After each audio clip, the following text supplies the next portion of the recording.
I'm Tarot Oracle, and this is a continuation of our Thoth Readers course.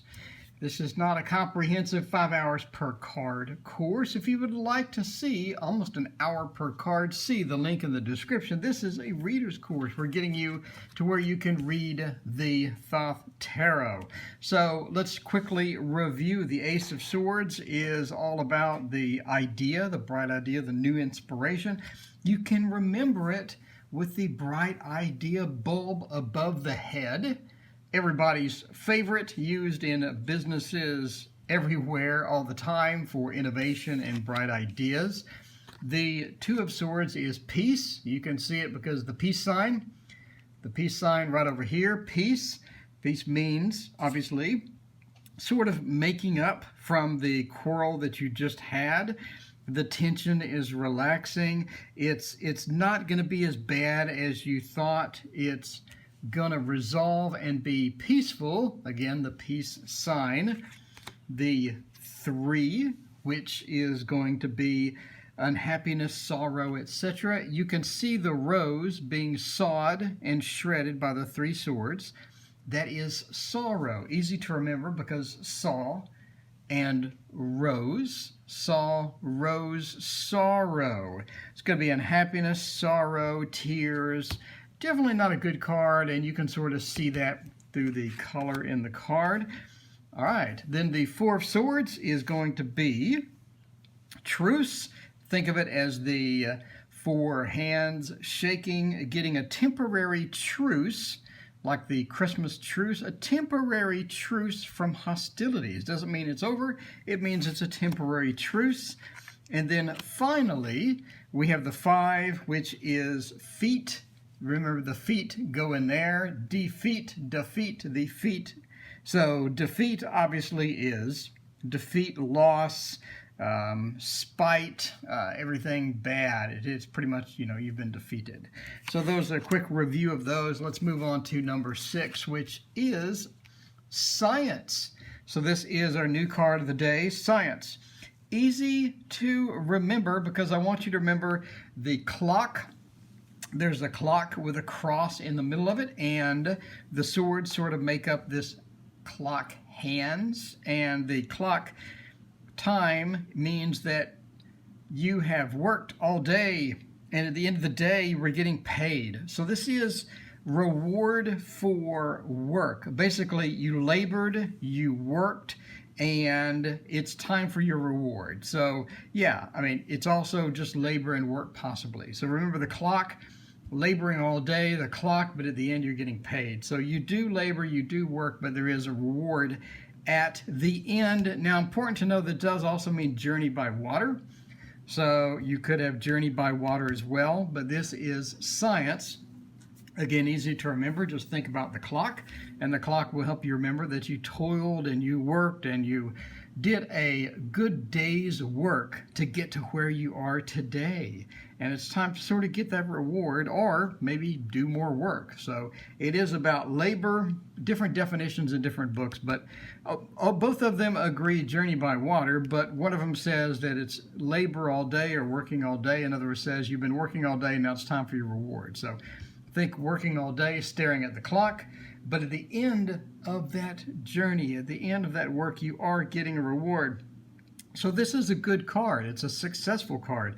It's positive. You can see that it's sort of a bit more lighthearted than some of the negative cards like Saw Rose. This is obviously going to be a little better.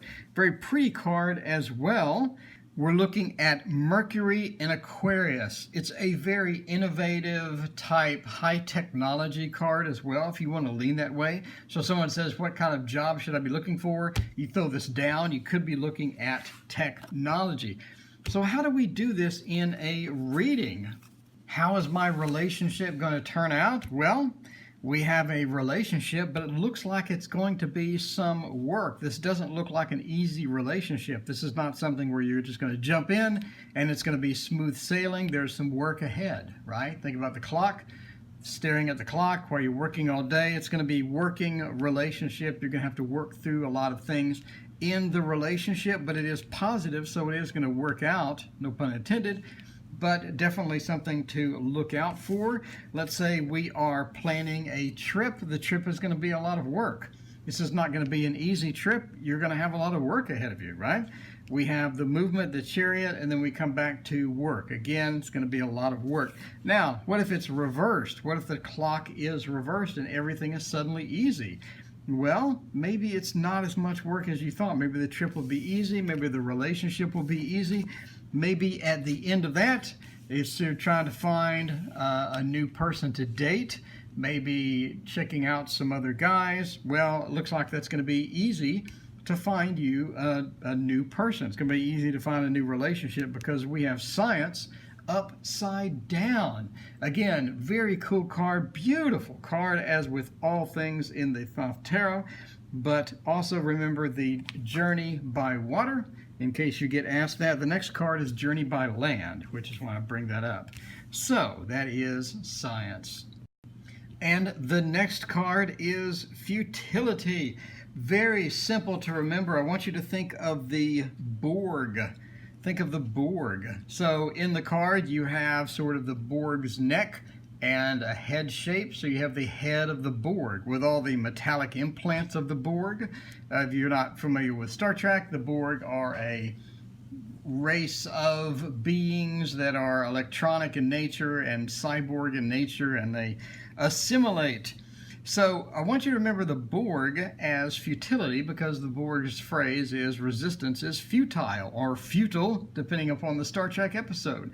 So it looks like a Borg head, basically. So the Borg have the implants and all that bad stuff, and they're coming after you. Now, it's easy to remember what this card means because it's futile, right? And what that means is it's a partial success, or in other words, you were just about to make it. You were just about to succeed. Everything was going good. You were going to win, but then you didn't. Then you didn't win. It was a partial success. You got halfway down the road, 3/4 down the road. You were almost about to make it. You were almost about to succeed, and then you did not.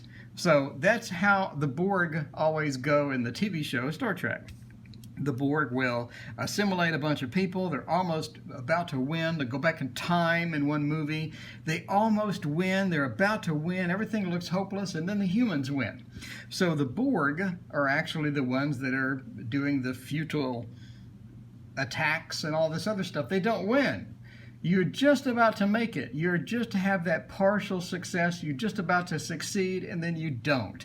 That's what the card is all about. Again, it's called partial success and journey by land. So the Borg, I don't really think the Borg have any sea vessels. I don't think they've ever had any sea vessels. Whenever they attack and they're roaming around, they always roam by land. So I've never seen a Borg on a sail ship. On the obviously they have spaceships, but not a sail ship. I've never seen them journey by water, which was a previous card, science. I do see them journey by land. They're always walking on something. I'm not sure if they can swim. So just remember, they go by land because they can't swim. They are the Borg, and this is the futile. Resistance is futile. Moon in Aquarius, very interesting combination. Again, it's a sort of a negative card. I mean, it's a partial success, yielding when just about to have that victory. In the notes here in the book from Longmellow Duquette, talks about the it's like an old boxer trying to come back into the ring, you know, trying to make that success. But it's futile. It's not something that you want to do. So again, think of the Borg head as an easy memory mnemonic for this, and journey by land because the Borg can't swim. They have to go by land, very easy to remember. So how would we use this in a reading? Well, other than the journey by land. So let's say that you're talking about trying to get a relationship going and someone asks you how the relationship is going to work out. Well, there's going to be partial success. Maybe it's a short-term relationship. Maybe that relationship is going to go okay at first. You do have the partial success keywords of this card, but it's not a full success. Maybe this is not a long-term relationship. Maybe this is not something you're going to be going for the rest of your life. Maybe this is not like a long marriage or anything like that. When it's reversed, you could possibly be looking at a long-term success. Maybe that relationship is worth pursuing. As with all things partial success, you're going to have that partial, good time. So again, it could be a short-term relationship. Maybe it's just a fly-by-night relationship or something like that, but there is some success in there. Not complete success, but a little bit. Maybe that's what you're looking for. Maybe when you're trying to make a journey, or we're going to work or something like that, how's my job going to turn out? Well, you're going to have partial success. Maybe it'll be a contract for 6 to 9 months, 3, 6, 9 months. Maybe you'll get some money out of it. Maybe that new venture that you're talking about doing, that new business, you'll get some success out of it, but it's not going to be huge success. This could be like a gig business, to where you're going to go in and you're going to have 4, 5, 6 gigs a year or whatever. It's going to bring you a little money, partial success, but overall it's going to be futile to look at that as a full-time job type thing. So again, remember the board ahead, very simple and easy to remember, and remember that resistance is indeed futile, or futile, based upon the Star Trek episode. And the next card is called Interference. Interference is easy to remember. Think of this as a gate, or a prison gate, or because one of the definitions is actually prison. Talking Jupiter and Gemini, maybe it's not as bad as you think, as per some of the books on it, but it does mean sort of what this shows you as being a prison. Maybe self-inflicted, maybe not. But that direction that you're going is not going to be the way you want to go. Think of the big gate. It looks like a gate. Think of a big gate in your way. It could be a prison gate. It could be a big gate blocking your way on the road. In that way, it means interference, meaning maybe the direction you're going on that road is not the correct direction you want to be going. Overall, that could be a bad way to go, right? As far as interference could also be of restriction. Or things are restricted. You're not allowed to do what you want to do. You're not allowed to be who you want to be. You have that restriction. Is that caused by you or somebody else is a good question. But you do have that gate in your way. You do have that restriction. So it could be the gate on a prison cell to where you can't really go where you want to go. You can't do what you want to do. You're very restricted. Or it could be a gate interfering with your path. Maybe the path that you're trying to go is not the best path. Maybe you want to find a different path to get to where you need to be. Maybe that particular path is blocked, right? So how would we use this in a reading? Well, it's interference. Let's say we're on a trip, or we're doing some business venture and we want to get that done. So we have a movement, and then we run into interference. This is going to be a blockage. It's going to be something to where the road that we're currently going is not going to be the best route, right? Maybe you want to advise to go a different route. Maybe that trip is not going to be the best trip at this time. Maybe interference could be a bad time for the trip. It could be a bad way to get to where you're going. If you're doing a business venture, maybe you want to rethink a lot of factors in it, because you will run into interference. Maybe there's a lawsuit waiting in this business venture. Maybe your partner in the business venture is not who you think they are, but there's going to be some interference with that as well. So let's say that we're in a new relationship, and the new relationship, how is the new relationship going to go? Well, the new relationship is not going to go as well as you thought, because we have interference. So what type of interference are we talking about? Could talk about a restriction. Maybe that person doesn't leave the house as much as you want. Maybe they're a bit overbearing, as far as, here we have an overbearing. Maybe we have a bit of an overbearing person that you're going to encounter that's going to restrict how you do things, how you how you work maybe, or, don't go to work, stay with me. Maybe it's a bit restrictive relationship, and it's not something you're gonna be enjoying. And it could lead to sorrows or sorrow. So we could have this new relationship, overbearing person's going to restrict you and lead to sorrow. So we could have all of these combinations in here, maybe even lead to the feet or defeat, right?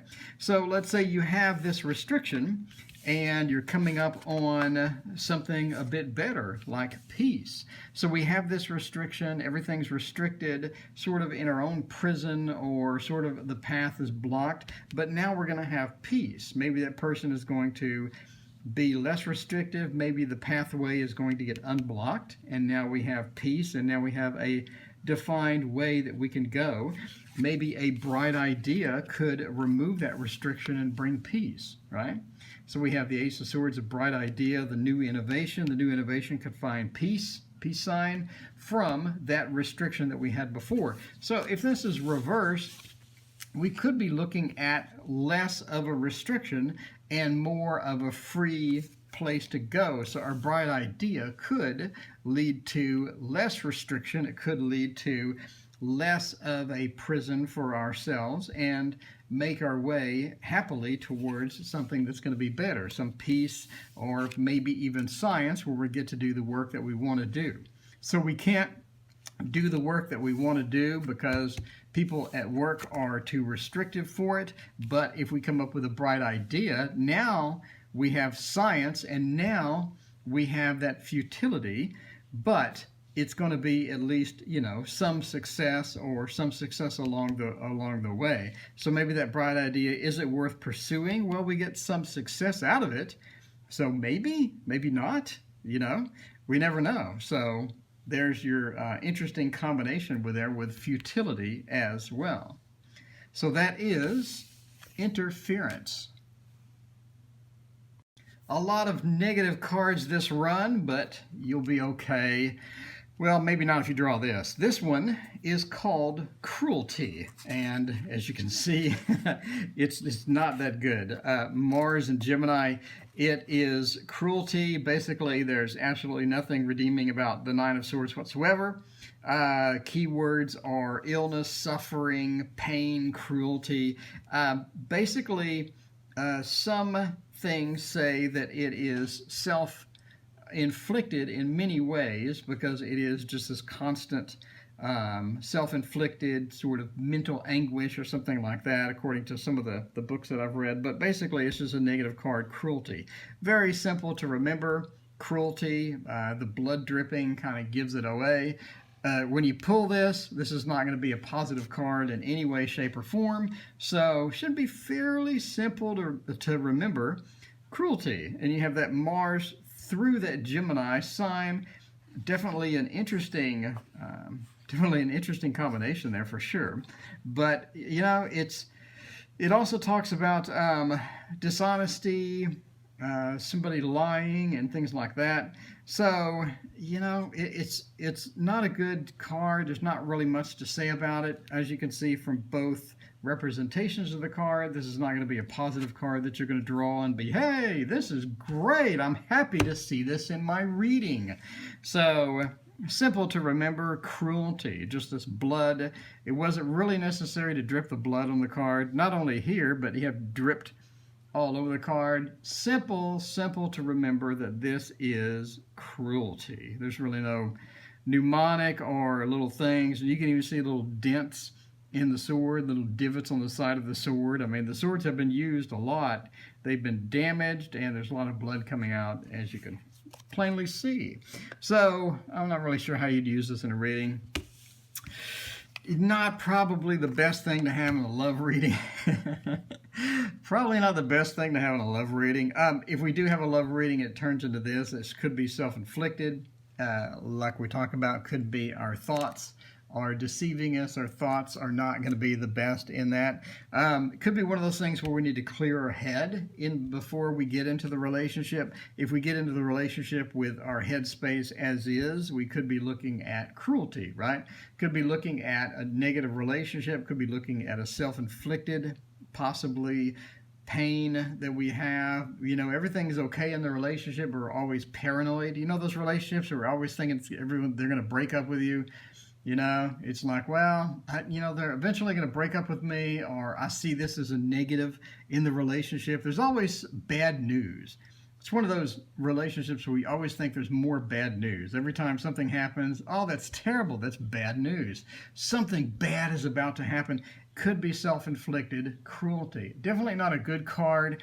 Obviously, it's easy to remember. It's a very, very negative card, but upside down, maybe not so much. Maybe a bit of relief from that cruelty. Maybe a bit of relief from the cruelty and the start of a new relationship. Maybe our head clears, our self-inflicted pain clears a bit, and we're able to get into a relationship, or we're able to move on with the Chariot. So it's one of those things where it could be positive. Could be looking maybe at science as well, right? We had negative things at work, but they're sort of easing up, and now we have where we can do our work and get our reward, and it's going to be not a problem at all. So again, negative card, and that's pretty much it for the Nine of Swords. Let's move on to the final card. And the final card, like I said, this is a fairly negative. End of the Swords is a fairly negative combination. As you can see, this is called Ruin. Easy way to remember. I want you to remember the hockey team, the Boston Bruins.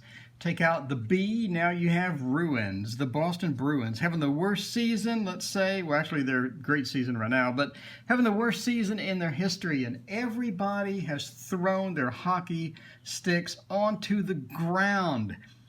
All a big mass of hockey sticks all over the ice. The ice is sort of speckled red from the hockey injuries or whatever. So as you can see, we have a red speckled hockey ice with lots of ice or lots of hockey sticks thrown on it. Everybody through the Boston Bruins is ruined. So that is an easy way to remember the card. Hockey sticks everywhere. It sort of looks like hockey sticks when you look at the sort of the combination here. Again, it's memory mnemonic. Sorry it's so weird, but it's weird. But you will remember the hockey sticks from now on the speckled ice, speckled red ice. Pretty easy to remember. This is as per the book, L'Anmalo Duquette, Thoth Tarot. He talks about maybe this is possibly worse than Cruelty, which is pretty bad, right? We just saw the Cruelty. Maybe this is possibly worse. Yeah. So this is Ruin. Talks about a complete disruption in everything you were doing, complete ruin. Everything went to crap, and this is the end of the line for your stuff. So think Boston Bruins, Ruin, called Defeat, Ruin, everything went to crap. Pretty well represented in the standard tarot as well. The Rider-Waite's, so let's get rid of that. So again, we have the last two cards. They're just not positive cards, they're negative cards. But this, possibly the worst one, this is the complete ruin of everything possible. So if we have a planning that trip, maybe that trip is not going to go so well. Let's see, we have a new business adventure. So we have maybe the Magician. We're thinking the Magician is absolutely going to be positive. Everything's going to go great. He's going to use his tools. Then we have this card right after it. Maybe not. Maybe not. He also represents that communication. You remember the lines of communication. The Hermes wings, we could be looking at maybe you don't want to do that communication because we'll end up in ruin. Could be a preventative card. Maybe you don't want to do this, right? Maybe you don't want to do this. Maybe that's not the best idea. So upside down, could be looking at recovery from ruin. So we had terrible relationship. We've just been through a horrible divorce. Maybe we're going to have a new relationship and sort of recover from that, but the ruin is over. It's upside down. Everything's going to be all right. And we're going to be able to get into that new relationship okay. It's going to be okay. It's not going to be as bad as we thought. The ruin is over. Maybe it's time to take that trip. Maybe everything's okay for that. Maybe it's time to use our intuition because the ruin is over, or maybe we can prevent. Using our intuition, using that veil could prevent us from having the ruin, and it could stop the ruin because the ruin is now upside down. But hockey sticks everywhere, never a good sign. We could be looking at maybe the domineering aspect of someone that we know is leading to them ruining themselves, right? One of those things where you have just a crap attitude towards everything and it's ruining your life. So we could be looking at ruin, and the ruin could be from the over-domineering or the over-influence of, all the negative aspects of that particular venture. Could be going from ruin to peace, or the ruin could be over and headed towards peace, peace sign. So overall, 2 negative cards. Not really great cards to have in a reading, but that's why I encourage everyone to do reversal, so you can sort of turn it over and sort of be recovering from that ruin at that point. But that is just about it for this combination of cards. And just a reminder, these lessons are literally brought to you by my patrons over on a Patreon. Link in the description where my Patreon is. They help support the channel, and I greatly appreciate that, to help pay the bill for the software that I'm using. They are Alley Cat, Annie Lemaster, Crystal McGinn, Janet Littler, KSW, LaMe, and Richard Z. Thank all of you for all your support, and I greatly appreciate it. And hopefully this has taught you the suit of swords, and you can now read with that, which is really cool, right? So the Thoth is traditionally kind of, the advanced tarot, so I'm trying to bring it down to and simplify it so you can read it this week or read it this month and have all the memory cues that you need. As always, please hit like and subscribe. That gets new people to the channel, cool people to the channel. We all can have conversations and chat. We all can get to know each other. I know several people have become friends over the chat and done correspondence and stuff like that. So again, greatly appreciated all of your support. Thank you so much for watching. And we'll see you next time when we will start the court cards. Very, very exciting. And please get out your Thoth deck and start reading. Use these to start reading, follow along with me, and use what you've learned to start reading the tarot and have fun with this gorgeous, gorgeous deck. Again, thanks for watching.